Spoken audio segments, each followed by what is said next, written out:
Awesome. Man, Jeremy Brieske. It's been a long time since we've gotten together and talked, right? It has, man. It's really good to see your face.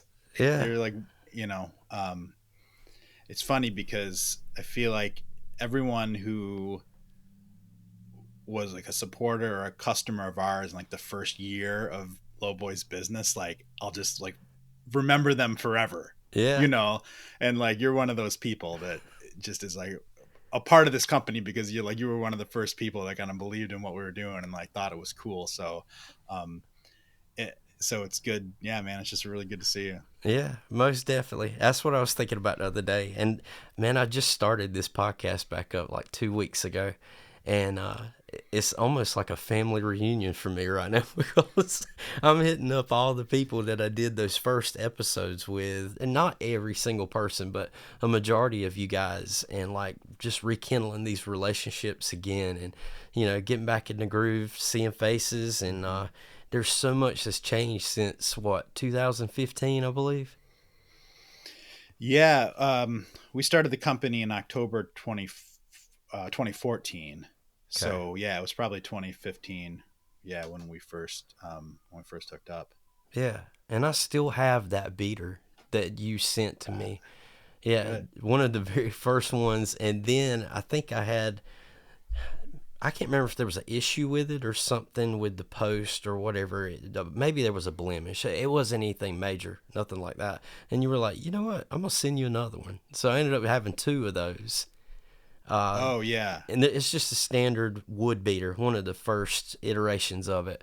And then Yeah. I think maybe like a year later, I ended up ordering two lightweight beaters from you in the Mm, Carolina Panthers colors. You remember that? nice. Yeah, yeah, totally. Absolutely. And I That's still got awesome, them man. too, man. They're on my pedal right now, and I'm still using them. So that's been since 2015 or 16, and Yeah, they work perfect. So, hey, I just that's cut a great. video today with them and tagged you in it. So if you go on any of the socials, you'll see it on there today. Nice. All right, I'll check it out. Yeah, Very man. cool. Thanks, Yeah, man. that's so wild though to think like how now there's so many options that you guys have, right? Can you talk a little We bit about do. that? Yeah, totally. Right. I mean, when we started off, like you said, we just did a wood beater. All of our beaters are made of wood, Yeah, but this one had a wood striking surface, and that was the only option. yeah, Right. So, I mean, it was really for, if you're playing somewhat, like loud rock or metal or punk, it's a great option. And then, I don't remember which came first. It was the lightweight beater. I think it was the lightweight beater, which here I got like I'll show you. I mean, so this is an example. Like this is the OG, yeah. right? This is like our standard beater. It's a mid-weight beater. It's like a little bit lighter than a DW 2A beater, and it's got this wood striking surface.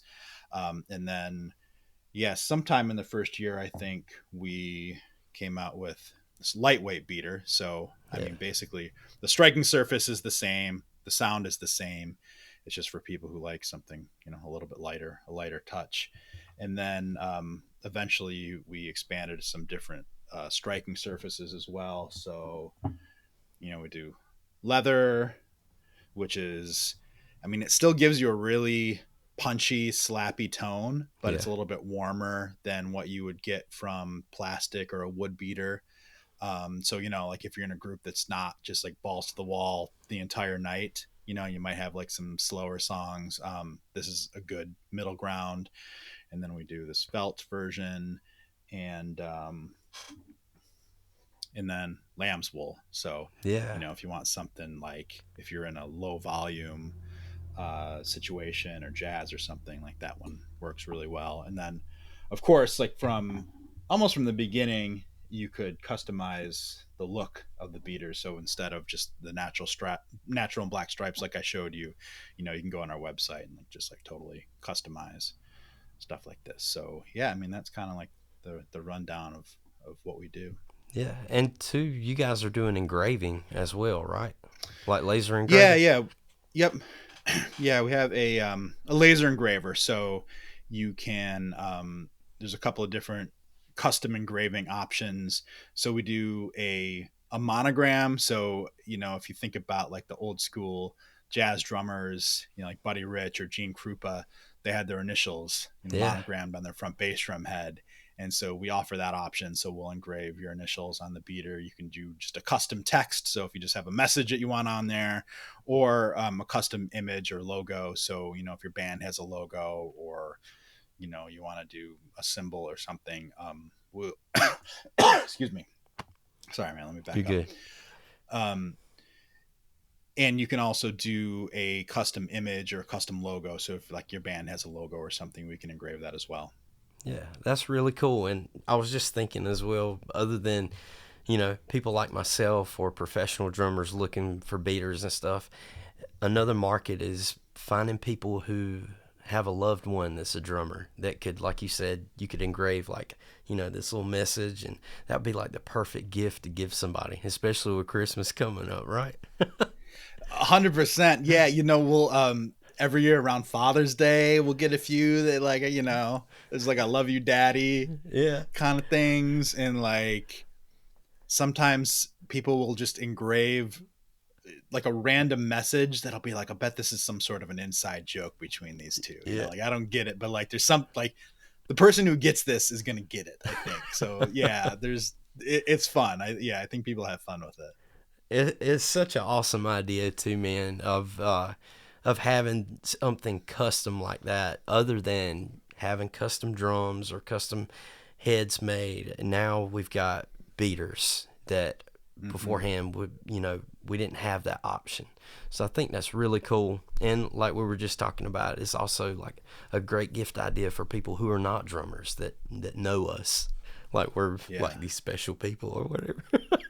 Yeah. Right. Yeah. Exactly. Right. I mean, and that's true because it's funny because I think about it like whenever someone in my life is giving me a gift and they like don't know what to get me, it's pretty much always drum related in Yeah. some way. They're like, I don't know, I'll just get him some random drum thing that I found at the shop, and like I'm sure he'll like it. So yeah, they're good gifts Yeah. for sure.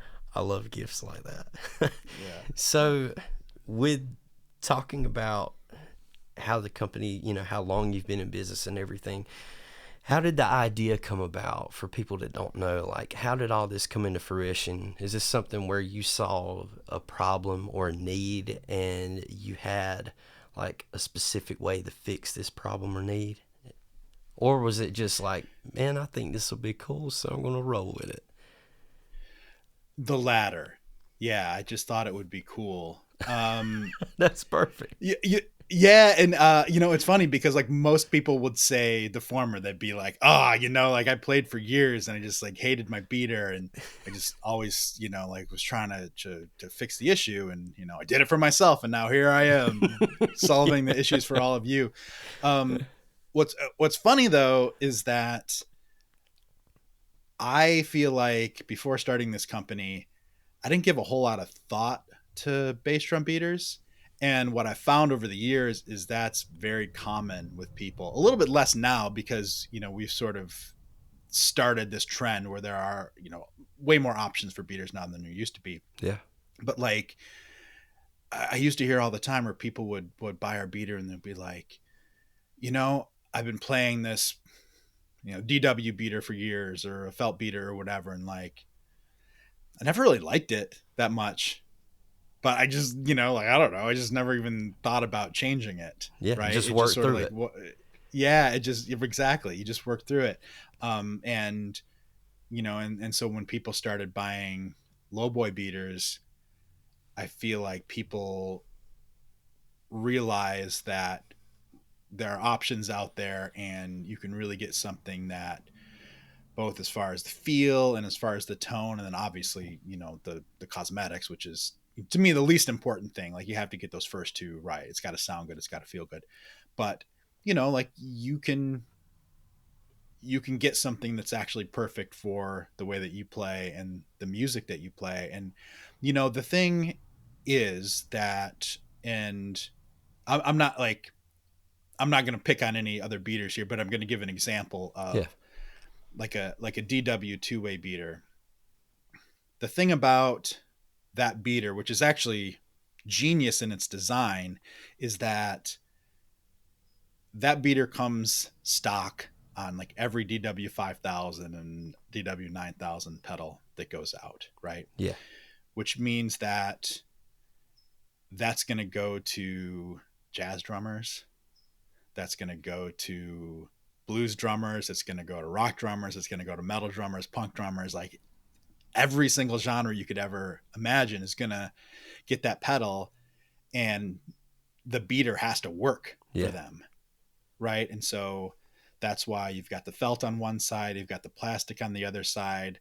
That's why each side is rounded. Right. So like if your beater isn't hitting perfectly flush on the bass drum, it's kind of got like some a margin of error Yeah. built in. So it's always going to work.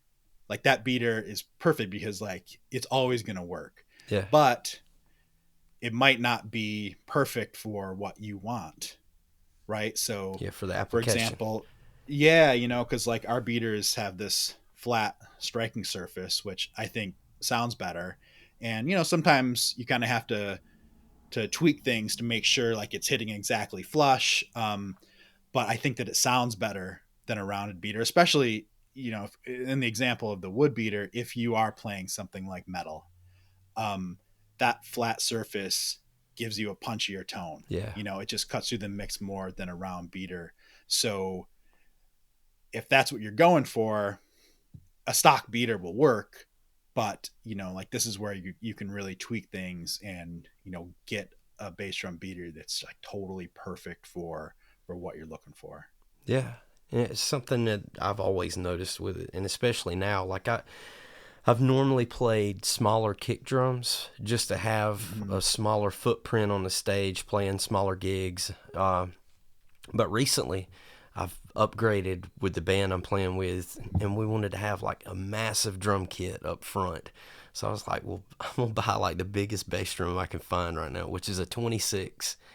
Ooh, And fun. yeah, and dude, I'm telling you, like I would change off between with the 18. That I went from an 18 to a 26. So, Wow. but I would switch off from a felt Danmar, just a normal felt beater, with my Lowboy lightweight.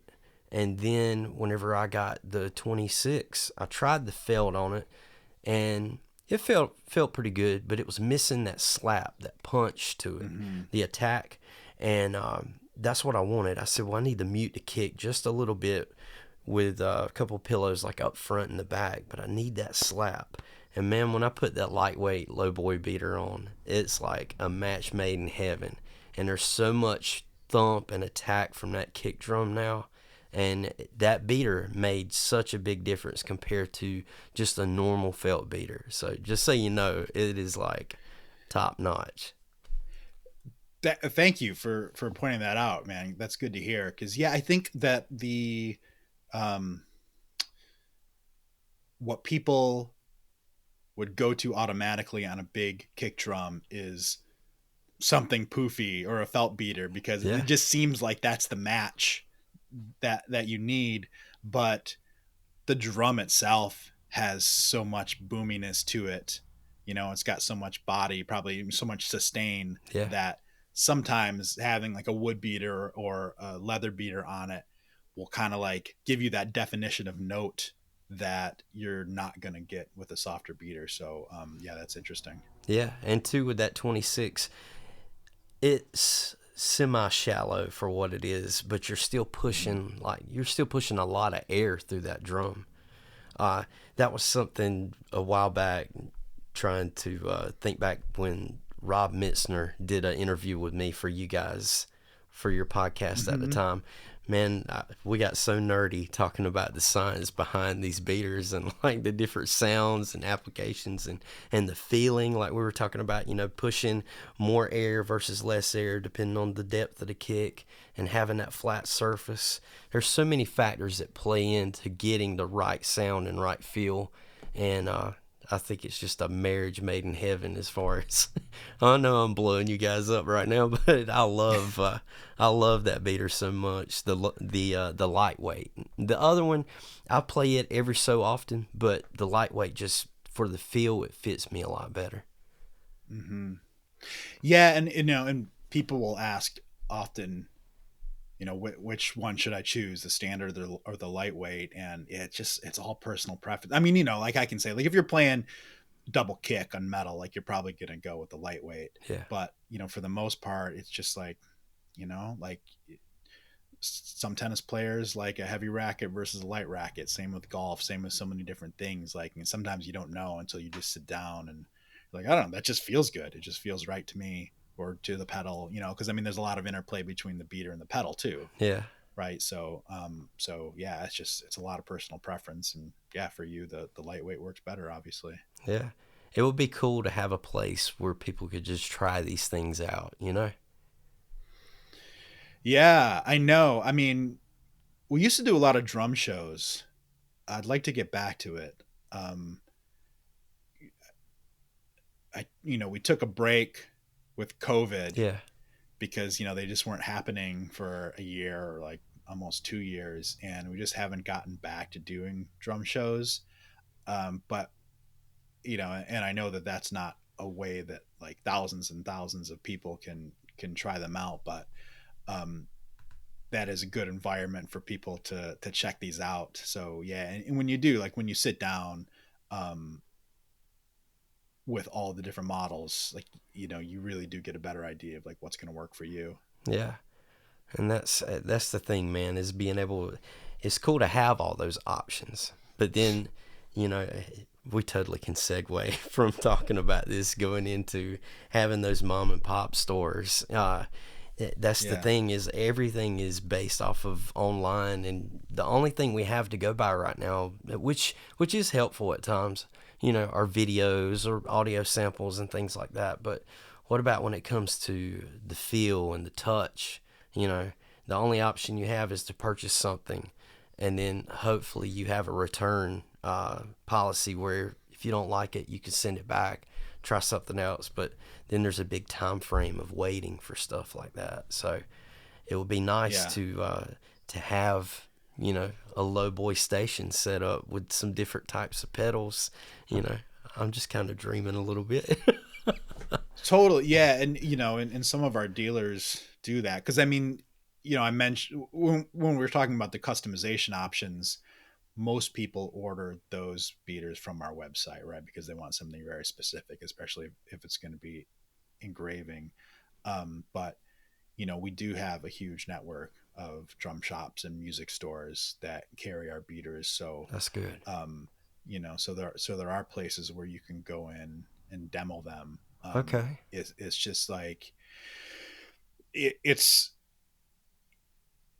the industry is going through a lot of changes right now, and there are a lot of drum shops and music stores, physical, like brick and mortar drum shops, that are struggling and some closing. So, it's one of those things where it's a bummer. Like I feel like there's going to be less and fewer and fewer of those in the future. And, like, cause I mean, that's how we are with everything right now with what we buy. Like it's online, it's Amazon, Yeah.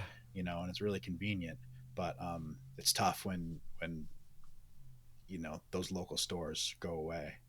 Yeah, I just saw something where you posted on Instagram about Rupp's Drum Shop. About it, is Mm. it closing down? It already closed. Oh Yeah. wow. Yeah. So I'm in Santa Barbara, California now, but Okay. the company was started in Denver. We moved here in 2021, and Rupp's was always like the number one drum shop in Denver. And I think last year, I think it was 2014, they celebrated their 40th anniversary. Oh wow. Um, but it was one of these things where I don't know all of the details, but just financially, it was just impossible to keep the doors open. And the thing that's tough about it is that I believe in the lifetime, in those 40 years, there were three owners of the drum shop. Bob Rupp, who currently works for Sabian, he's a Sabian rep. Yeah. He started the shop, I think, in 1984, and it was like one of the best drum shops in the country. And then at some point he sold it to, I'm not sure who, but it wasn't that cool. Like I moved to Denver in 2005, And I was like, oh, I'm gonna go into Rups. Like I've been hearing about this shop forever. Yeah. And I went in. I was like, oh, the store's not really that cool, Kind of like it. sadly, Yeah. right? And then like I don't know if it was maybe 8 or 9 years ago, this young guy, Alex Simpson, bought the shop. He was like 25 at the time, I think, or in his like early to mid 20s, and he bought the shop. Super smart guy, understood the industry, had so many great ideas, and he was building community. He was doing like a monthly drummer hang, and That's I mean, cool. he just like did everything right, Yeah. I think. But in the end, it still obviously, financially wasn't viable. So, yeah, so we closed the doors of Rups a couple months ago, I think. Man. That's crazy to think, like, even with if you're having clinics and events and trying to pull people in, like, is it that Sweetwater and these other big entities like Amazon and eBay, places like that, just have more of a reach or more of a pull, I guess? Just makes it so much more convenient. Yeah, I think so. I mean,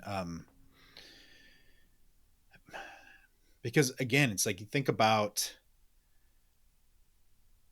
your shopping habits in your life, Yeah. right? Like not related to drums and not related to music. Um, like I try not to use Amazon that much. I try not to buy all that much on Amazon, but like I still do, Yeah. because it's so convenient and it's cheap and it's easy and whatever. Um, and in a lot of purchase decisions, like I can't find what I need locally anymore. Yeah. And I live in a town, there's like almost 100,000 people here. So it's not a small town. We have stores, but sometimes like you're looking for a very specific thing. It's like, I don't know where to buy it here. So I guess I'm just going to buy it on Amazon. And I just think like once you start training yourself to do that, and then all of a sudden you're like, oh man, I need some sticks. And like, I don't need them until Friday, and today's Monday. I could drive across town to the music store, but they might not have the model that I need. Yeah. So and I gotta take the kid to soccer practice, and like I just don't know when I'm gonna get over there. I'm just gonna order them on Amazon. And then Yeah. the next thing you know, like that drum shop doesn't exist anymore. Like here's the thing, seriously, like again, I live in Santa Barbara, California. It's between Santa Barbara and Goleta, which is sort of like the suburban part of Santa Barbara. I think there's about 100,000 people here. Wow. And I think there are 3 music stores, 2 that specialize in band and orchestra stuff, Hmm. one super tiny, like really tiny, like probably 15 by 15 guitar shop. And I think in each of them, in one corner, there's a tiny little drumstick display, Yeah. and they have like Vic Firth 5Bs, Yeah. and that's it. So like I'm in a place where it's not rural, and it's an affluent community. Like there's a lot of money here, but I can't buy the Vader Manhattan 7As that I love, that Yeah. I've been playing for, since I was a kid. Like I can't buy them here. So like so there aren't many options. It sucks. Yeah. And that's the thing, is convenience. And I, I guess one of the things that makes a big difference for me on how I purchase something is you get that feeling. Like, let's scoot back. In 2017, I purchased a Yamaha Stage Custom kit. And I bought it Mm-hmm. from, I don't know if you're familiar with Sound Pure out of Durham, North Yeah. Carolina. Mm-hmm. But Yep. that's who I purchased it through. And Barry, Great shop. Barry that runs the drum department there, man, such a cool guy. I went in with one of my friends at the time, and he was shopping for a new acoustic guitar, and he went off with a rep and tested, plenty of guitars. And I hung out with Barry for like probably an hour or more. And we just tried out all kinds of different drums and talked snare drums, talked shop and everything. And it was like one of the coolest experiences to be with somebody who is a player also, and they know so much Mm-hmm. about these drums. I mean, everything I would point to and ask about, he didn't have to go look it up. He had it up here, and just Yeah. to be able to grab a kit from somebody and spend a quarter of your day with that person. I felt like I was buying like a fancy car or something like that. And Yeah. recently I bought this PDP classic maple kit that I've got, and I just went on Sweetwater and shopped around a little bit and filled up my shopping cart, made the purchase, and then 3 days later it's at my door, and then I put it together. And there's no experienced person who is walking me through everything. I mean, you got your Sweetwater rep or whatever, but it's just a Mm-hmm. totally different experience, man, that I miss. I do miss that kind of thing. Not saying you can't have it anymore, but those kinds of moments are kind of dwindling out, and they're few and far between, I guess, is what you would say. Yeah, and I think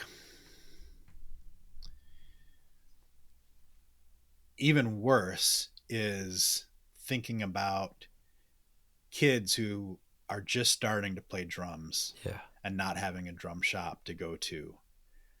Like I grew up in Saginaw, Michigan, and there was a shop called RIT Drums, RIT Drums.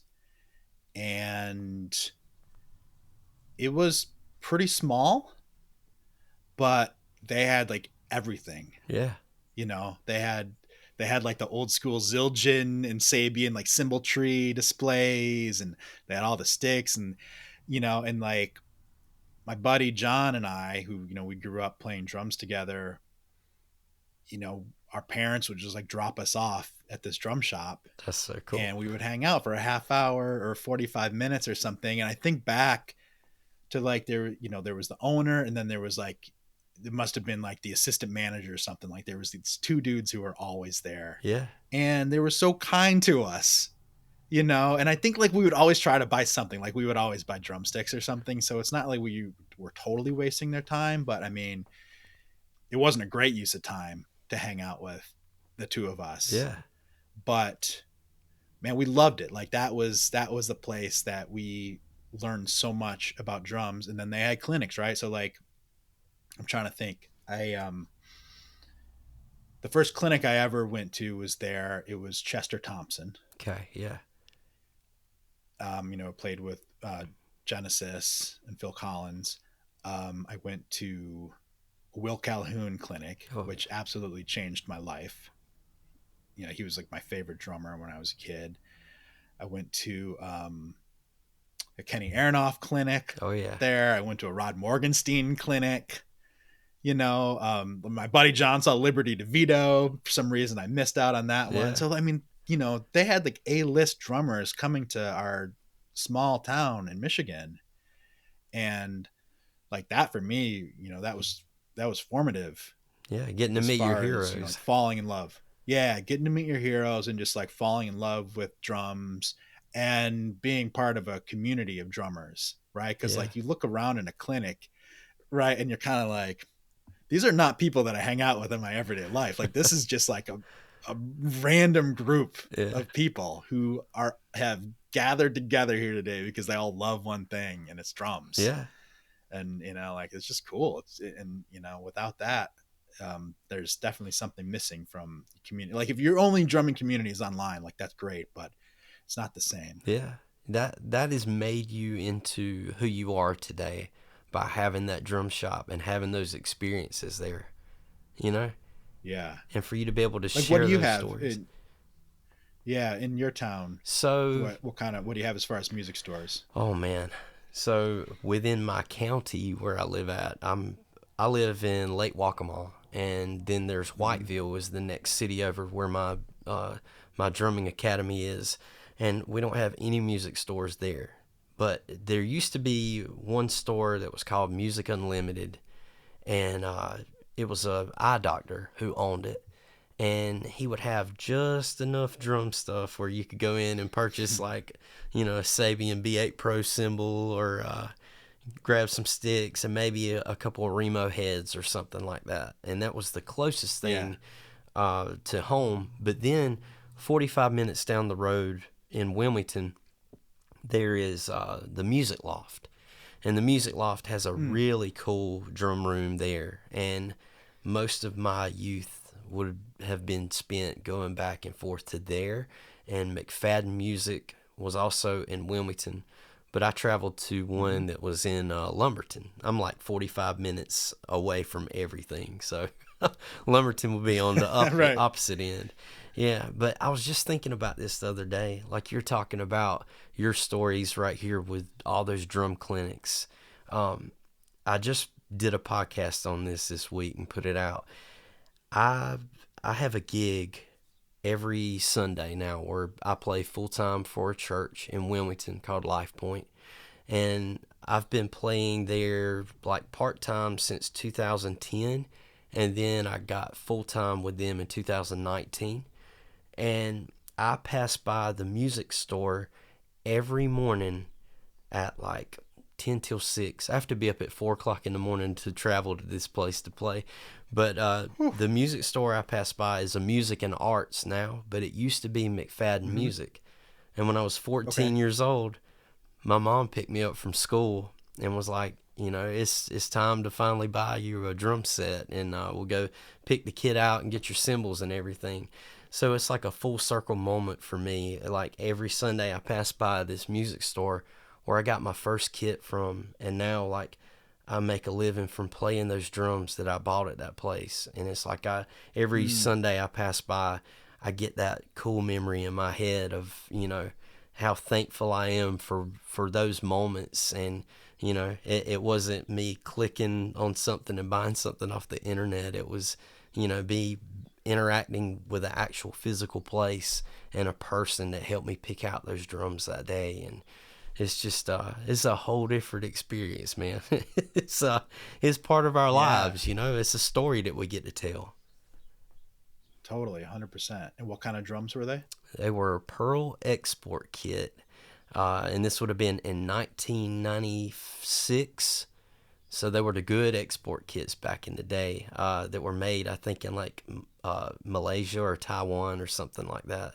And it was Pacific blue, so it was a really bright blue color. And let's see, I'm thinking it was 16 by 22, and then you had a 12, a 13, and a 16 floor, and then a 6 by 14 or 5.5 by 14 metal snare.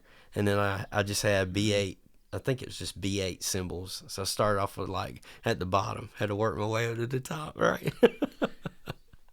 Yeah, my first kit was a Pearl Export. Yeah. As well. However, I'm a little bit older than you, so I want to say it was like 1990. Okay.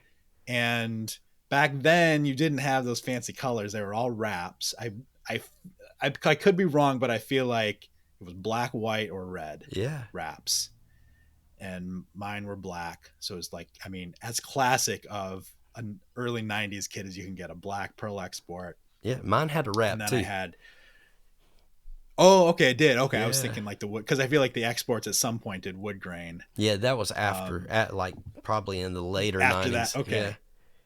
Got it. Yeah. And then I had Zildjian scimitar cymbals, which were literally the worst sounding cymbals. I mean, not ever made. They're way worse, but like they were bad. You know, like I feel like your B8s were probably like put mine to shame. I don't know, man. There was a lot of brass in those cymbals. Yeah. Yeah, totally. Yeah. I got it's funny because I had the hi-hats, and then, you know, my parents, I think, were like, well, he probably only needs one cymbal, so we'll get him a crash ride so he can do both things on Yes. it. And it turned out that it was like real bad at both. Yeah. It was not a good ride or a crash. Yeah, I remember that was my biggest issue with my kit, was I didn't know how to tune drums well. So there was tape and pillows and everything you could think of like that, and it was, let's deaden these things up. And then the cymbals were like super harsh, And when I was listening to Mm-hmm. my Metallica tapes and Megadeth trying to, duplicate what they were doing, I'm like, why are my cymbals so like harsh and terrible right now? Yeah, so I Yeah, totally. couldn't get it to match up. Yeah, Oh that's God, so funny. I love that stuff though, Yeah, man. yeah, yeah. It's fun. Yeah. So it's sad, and and I don't know if you want to talk about drum shops a little bit Yeah. longer. Um, the question then is like, how do we save drum shops, Yes. or can we? You know, and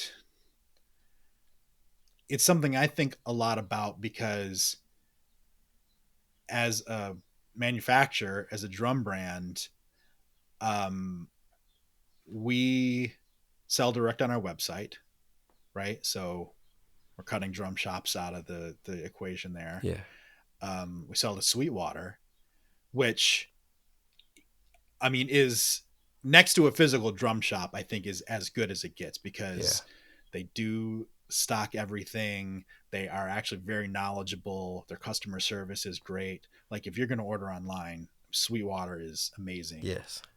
So we sell in Sweetwater. We actually just got into some Guitar Center stores just in the last couple weeks. Cool. We do sell on Amazon, um, and we sell to independent shops. So it's one of these things where like I think people would say, "Well, why don't you just sell to independent shops?" And if you really care that much, Yeah. like maybe you should just sell to these shops. But I mean, it's just I'm also trying to make a living too. Like I'm trying to buy groceries and pay my mortgage and all that. And unfortunately, like we have to be everywhere for this company to not even to be successful. I'm just like keep the doors Yeah. open. Yeah. Like I just have to be in all these places. And then the funny thing too that I think a lot of people don't realize is that if the major manufacturers aren't selling on, let's just go with Amazon Hmm. right now, what is not going to happen is that all of those sales then just go to Sweetwater or Guitar Center or independent drum shops, because there are just like all of these direct from Chinese factory brands on Amazon Yeah. that is cutting everyone out, And so like this is funny. Before this, I was curious. I looked this up. Like if you were to guess, and I sort of like tease this now, so Yeah.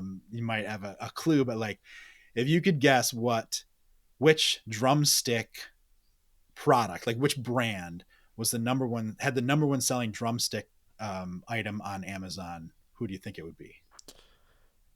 I would think it would either be between Vic Firth or Promark. You would think so. Yeah. So I just pulled it up on Amazon here. The top selling just single pair of drumsticks, 5As, is from a brand called Wogod, Wogod. And the top selling brick of sticks, like 12 pack of sticks, is Oeton, Oieton, right? Yeah. And so the the Wogod, here's their marketing copy: comfortable touch and fine polishing. The drumstick's end is smooth and round. Each drumstick has moderate thickness and comfortable grip, which is non-slip and no burr. Ah, that's perfect. And so it's like, yeah. So these aren't even, I'm not going to say even American brands, because there's a lot of amazing drumstick companies from around the Yeah. world, but like all of the brands that we know and love are going to end up getting cut out. And then it's sort of like, how they say with AI, or like at some point AI is just going to get stupider and stupider because it's going to be copying AI. Like it's not going to be copying, like intelligent thought anymore. Yeah. Like that's how this is going to be. Like right now, these factories are copying like high quality brands like ours, Yeah. but soon they're just going to be like, copying themselves, and it's going to be like a bad copy of a cassette tape, and like we're just not going to have quality musical instruments anymore. So like it's a complicated situation for sure. Yeah, and those copies, man. I saw something the other day, and I don't want to speak of what item was copied because then I don't want people to go on there and actually buy the cheaper version of it, and be like, well, I could get it for half price. But there are quite a few drum items that are, 50 to $100 that are accessories for our drum sets or snare drums or our stick bags or whatever that are on Amazon that are knockoffs, and you can get them for like 20 or $30.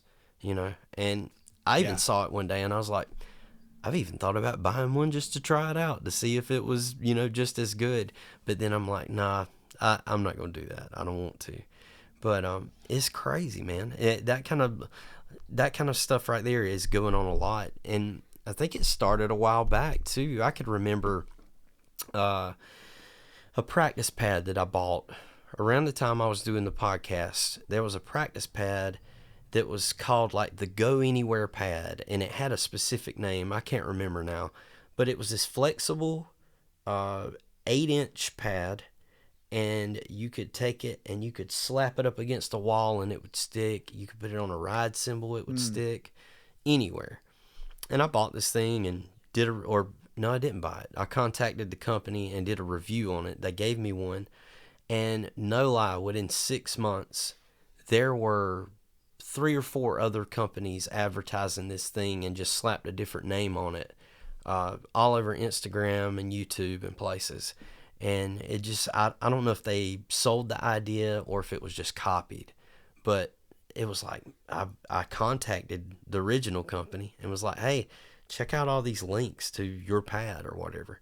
And they never replied Yeah. back to me. So I don't know what happened, but Interesting. yeah, just wild to see all that. Probably copied. Yeah. Yeah. It was probably copied. And you've recently gone Yeah, through that's that same interesting. kind of thing too, right? Yeah, in a different way though. Yeah, we had this issue earlier in the year where normally if a product is being copied, like probably what you were just talking about with the practice pad, it's there is a factory in, usually China that just like sees that design and rips it off and throws it up on Amazon. We had sort of a different issue where I got tipped off that there was a company in the U.S. that was shopping around to factories, like a straight up copy of our bass drum Oh, beaters. wow. Um, yeah, and it's interesting how I found out, which I don't think I've shared this detail when I kind of like came public with this whole situation, and it was that the wood pieces. So like on the beater, this actual wood piece right here, we have a really amazing commercial wood shop in Maine that makes those for us. Mm-hmm. And then they ship them into us, and then we finish them and assemble them and everything. And over the course of the 11 years that we've been in business, we've worked with a couple of different factories, all US, all on the East Coast.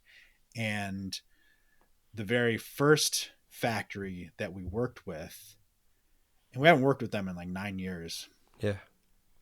the owner reached out and he said, hey, I got a quote for your bass drum beaters through like a middleman, and since we've already worked with you, we already know how to build these, if you just want to like come direct to us, like maybe we can save you a couple bucks or something. And so, I called the guy and I was like, we're not looking for a new factory. Like we're totally happy with who we're working with. Oh, wow. And, and it turns out that, he just kind of glanced at the request for quote and didn't really pay attention to the brand that it was for. Yeah. He just saw, he recognized it and he's like, oh, this is for Lowboy. And it turned out that it was not for us. It was for someone else. And they like sent photos from our website, you know, like it wasn't even like make something like this. It was like, here are our photos from the Lowboy website. That's crazy.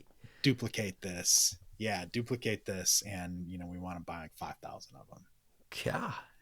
And so luckily the fact that this guy didn't read who it was for, you know, like I was tipped off and I was kind of able to like do some investigating and figured out who it was, who, you know, I haven't shared the name of that company and I'm not planning on it. Yeah. But, you know, we had a strongly worded legal letter that was sent to them, you know, and luckily we took care of it without, you know, without too much trouble. But, that's good. But the thing is if that were a Chinese factory, you're not going to send them a letter. Yeah. Like they're, you know, like that's not going to do any good. They're going to copy your product.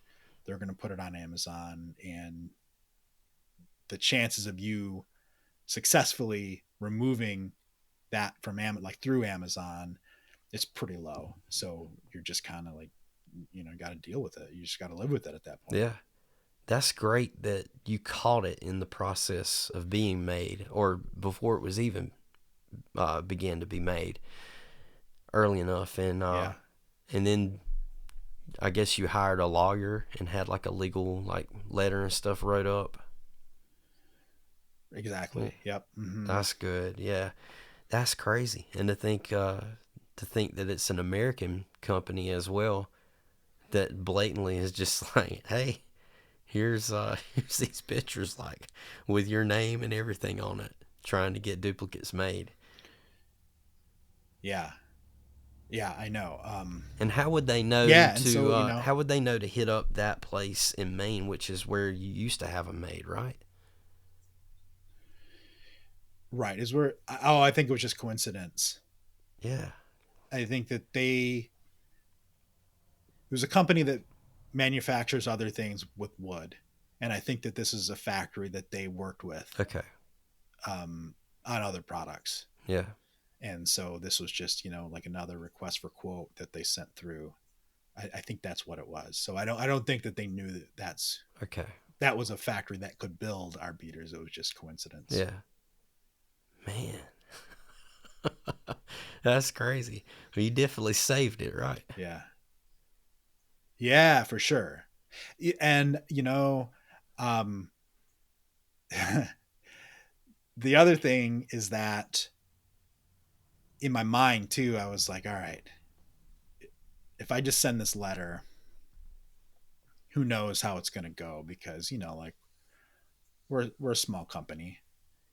Like if someone really wants, if there's a big company that wants to rip us off, like they can probably do it. Mm-hmm. And so, you know, what I did was I got on Instagram and I got on TikTok, and, you know, I filmed a video basically explaining the situation. And this was before I knew who the company was, right? So basically I was just like, this is what I've learned.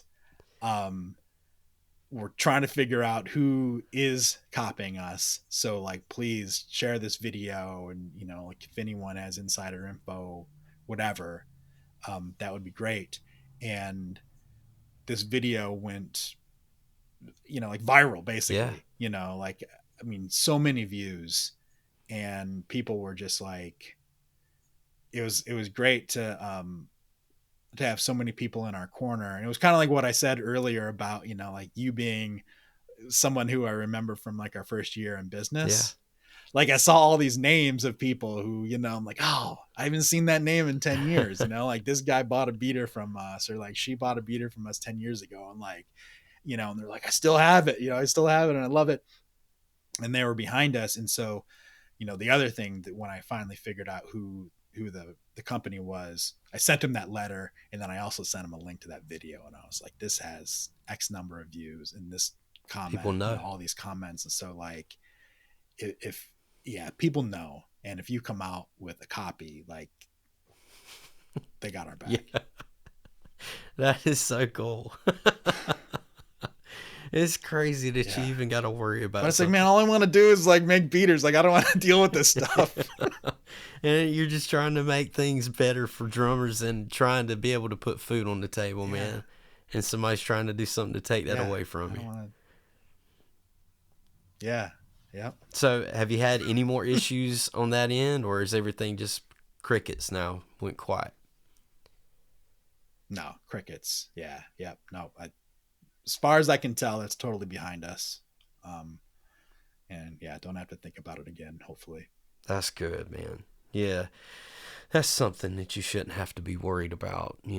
Life is difficult enough the way it is with everything else that's going on, and having to worry about someone stealing ideas or your Yeah, livelihood from you, man. That's it's a blessing the way that everything happened the way it did. So everybody, we lost a connection all of a sudden, and and disappeared for a few moments, but now we're back, and we're back. we're gonna have to pull a big time edit on this thing. But Yeah. but anyway, going back to what we were talking about, Jeremy. So everything is pretty much behind you now, and as far as you know, no worries. Everything is crickets, and life is good right now, right? Yeah, yeah. I mean, as far as that situation is concerned, yeah, that's behind us, and and all's good. Yeah, that's great, man. What kind of things do you guys have on the horizon right now with Lowboy? Like any new ideas that you can talk about, or anything new products?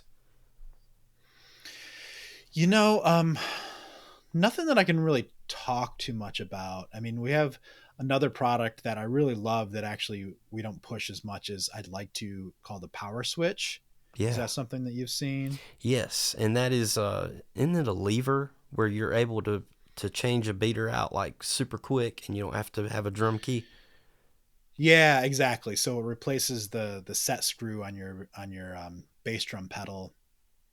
And so basically, like, yeah, you don't need a drum key to swap the beater out, which, isn't a huge deal in theory, but like every time, you're looking for your key to do that, or fumbling around with things, like it's one of these things that like saves you 5 to 10 seconds, Yeah.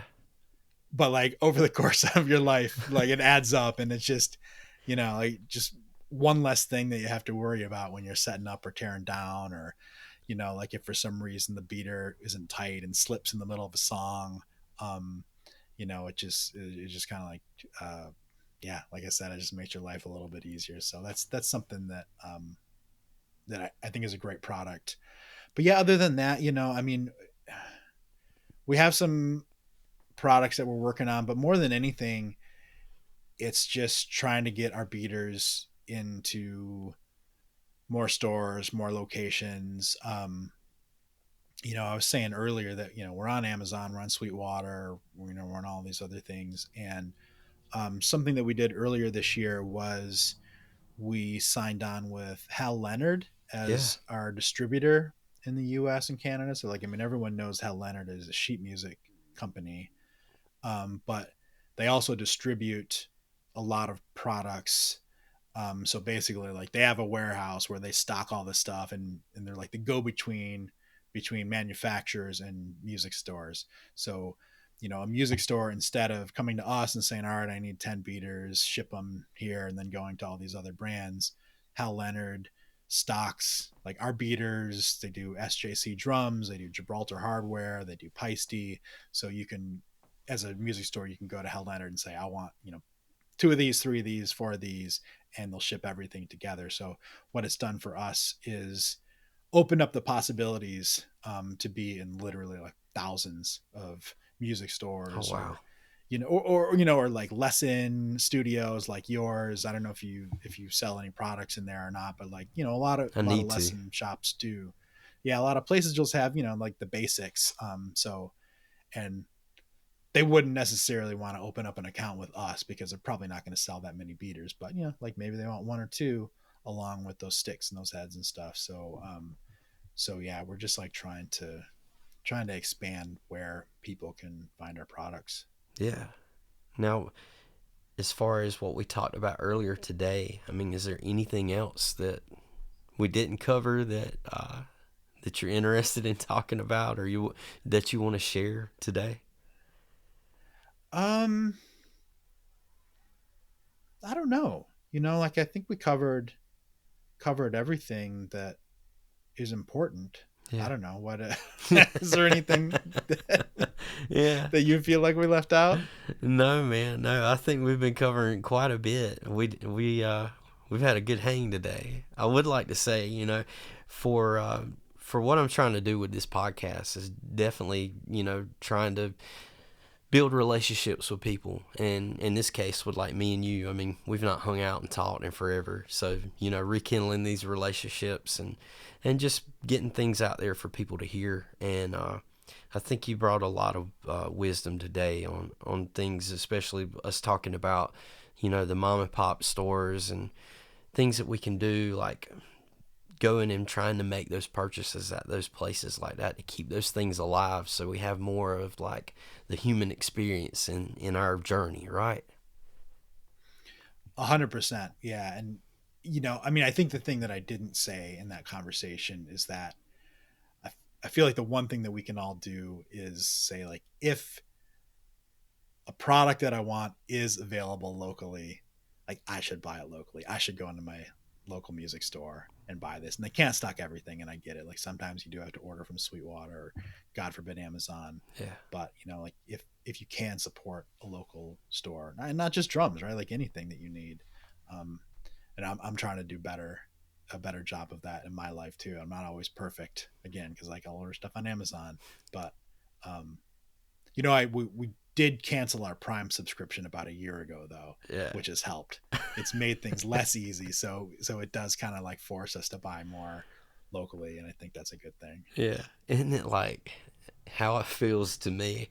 I get on these kicks where I'll go to Amazon, and sometimes I'm just like, what are some things I need to stock up on? Like something for my Mm-hmm. studio, or buy, a little piece of drum equipment, or something for my motorcycle or whatever. And it's almost like the feeling of coming home to presents that are waiting for you. Totally, yeah, for sure. So I think that's something that we didn't really speak about, was the feeling of Christmas, like every week at your home. That's got to be mentally, that's got to be something to that, right? Yeah, yeah, for sure. Right? Yeah, because you didn't really put the work into going out and buying that so much. You just made a couple of clicks, and then all of a sudden, like, Yeah, you're unwrapping a box. yeah. What's inside? Sometimes you don't even remember what you ordered. It's like, oh, this is a surprise, like Christmas. Oh man. Well, Jerry, what about if you had to leave our listeners with anything, like any type of wisdom today, something that may have been like on your heart recently or anything like that, or advice? What would you leave for everybody today to listen to? That's a good question.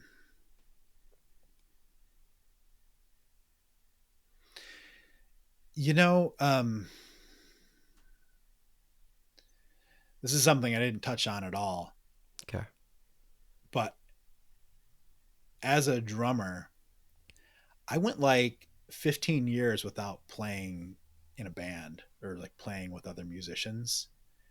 Um, Not really by choice, but just, like, you get older and life gets busy. And I kept playing drums. Like, I would, like, go in my drum room almost every day and play for like 20 minutes or 30 minutes or something. And, which is fine. Like, it was fun. It's fun to play by yourself. Um, but a couple of years ago, I was like, I'm going to get in a band again. So I put a band together here in Santa Barbara. We're called the Sticky Tables. Yeah. And yeah, and we do just like throwback instrumental tunes. It's a three-piece, just guitar, bass, and drums. So we do a lot of like surf music and um like others like 50s and 60s instrumentals, and like basically like old school stuff that people recognize. Yeah. And man, I'd forgotten how much fun it is to play with people. It is. And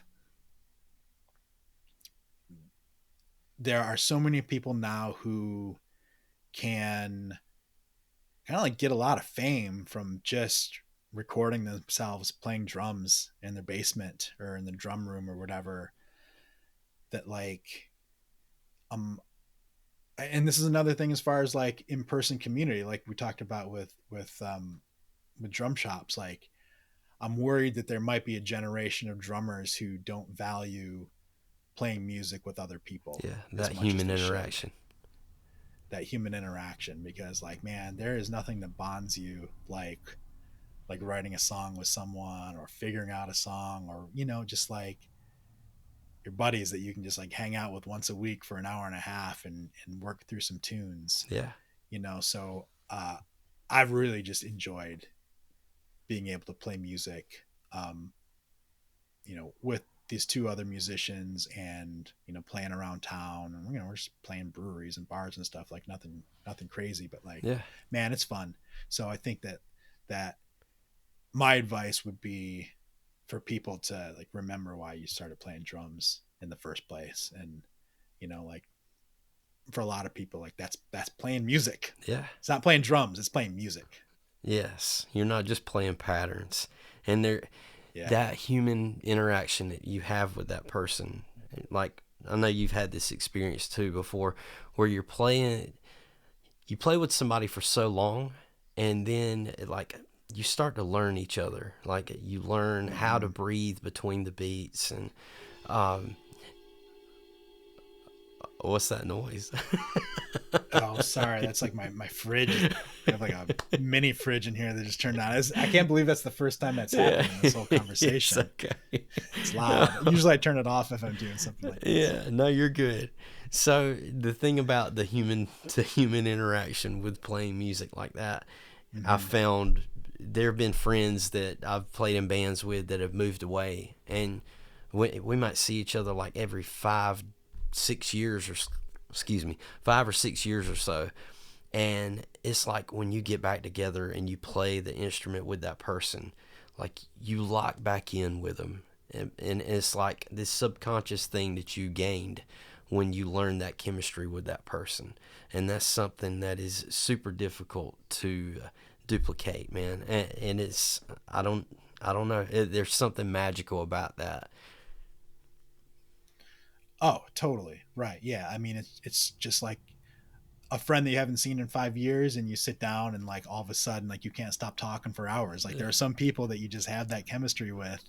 And it does, man, that translates to musical settings too, or like you're just on the same wavelength, and it just like, it feels good. Like, where they're going, they know where you're going, like, when to bring it up, when to bring it down. It's fun.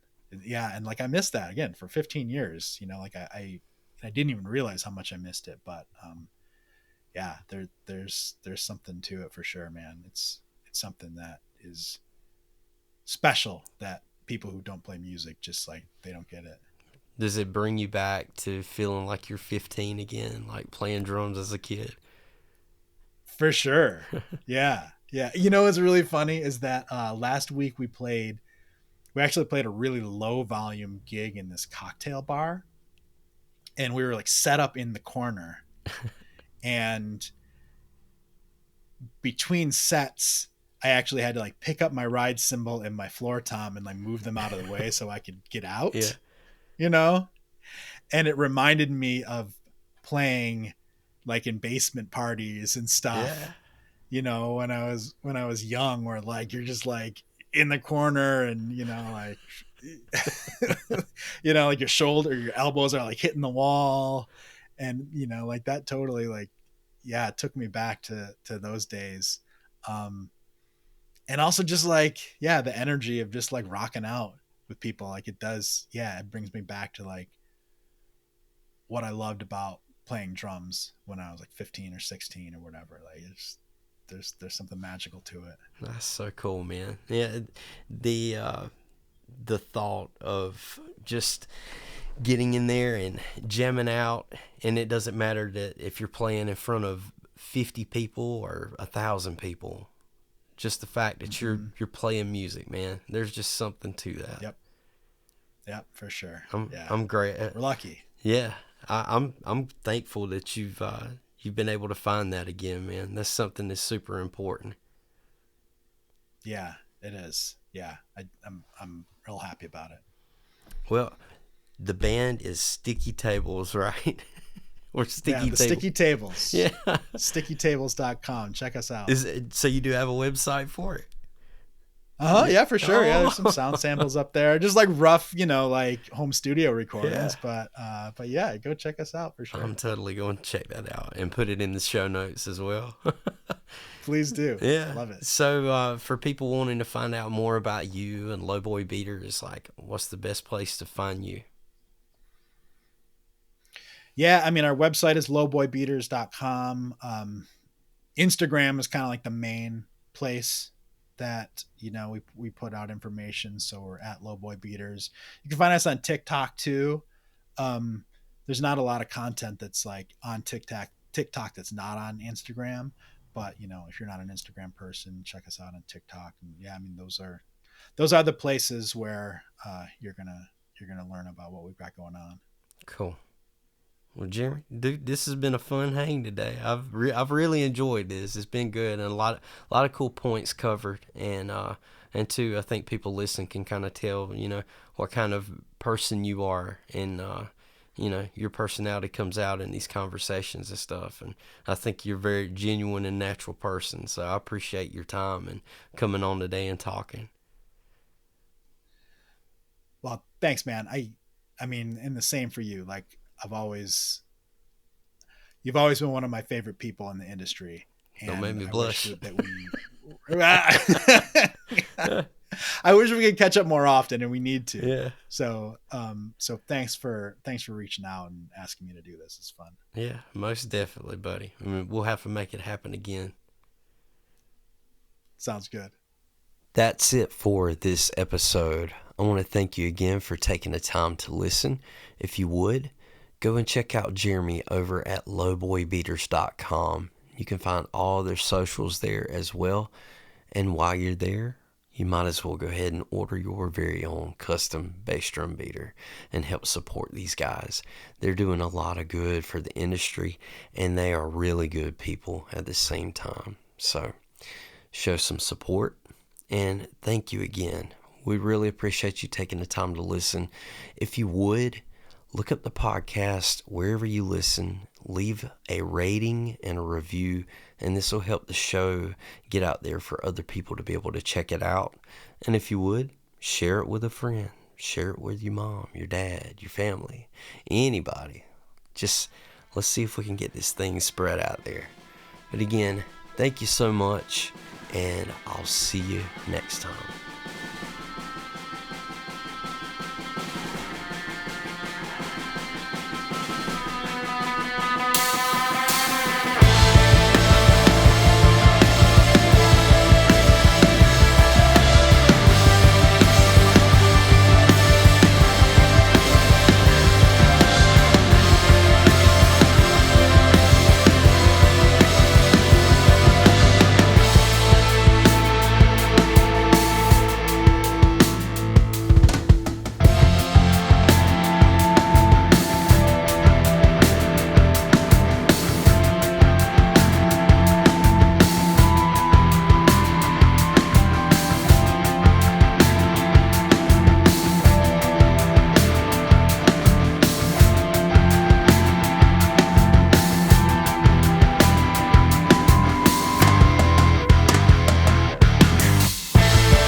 That was FDS by the band Gathering Gray. You can find on all streaming platforms. Thank you again for listening, and I'll see you in the next one.